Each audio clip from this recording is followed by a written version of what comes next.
Hey everyone, I'm Matt D'Amico. And I'm Ayden Haynes with Networth Advisors. Today, we're discussing 3 Social Security planning strategies that can make a meaningful difference in your retirement income. Let's start with the big one, when to claim Social Security benefits. Most people know that you can start benefits at age 62 or wait all the way until age 70, but Social Security planning requires coordination in that decision with your other income sources. Exactly. So for example, let's say you're 63 and maybe recently retired, and you've got a healthy investment portfolio.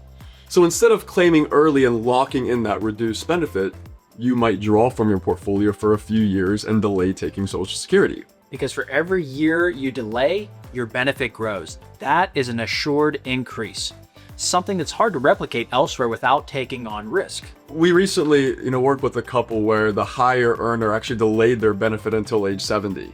And that decision alone actually increased their lifetime income by a little over $200,000 compared to taking it at age 62. But that strategy only works if your broader plan supports it. If drawing from your portfolio early creates tax issues or uncomfortable risk, it may not be the right move. Now, the second strategy is where Social Security planning really gets interesting. It's coordinating between the spouses. For married couples, it's not just 2 individual decisions, it's a coordinated strategy. One of the biggest opportunities is maximizing the higher earner's benefit, because that often becomes the survivor benefit. So let's maybe walk through an example for everybody. Say one spouse has a projected benefit of $3,200 at full retirement age, and the other spouse is closer to $1,800. If the higher earner actually delays until age 70, that benefit might grow to around $4,000 a month.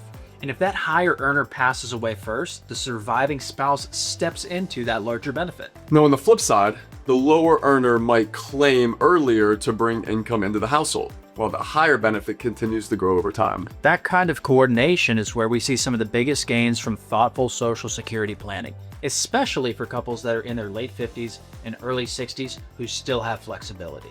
Now, the third strategy that often gets overlooked is taxes. Up to 85% of your Social Security benefits can be taxable depending on your other income. So Social Security planning isn't just maximizing the benefit, it's also determining how much you actually keep. And this is where timing really matters. So for example, there may be a window between retirement and when you start your Social Security, where your taxable income is temporarily lower. That window can be a good time to do things like Roth conversions.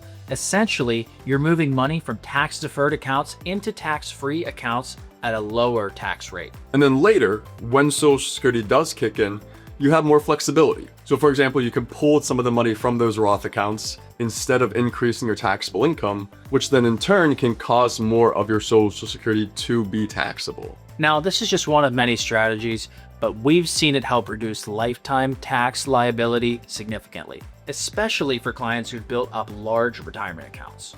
So if you're within a few years of retirement and maybe haven't taken a closer look at how your Social Security plan fits into the bigger picture, we definitely recommend spending some time and taking a look at that. Even small adjustments can have a lasting impact on your income and flexibility over time.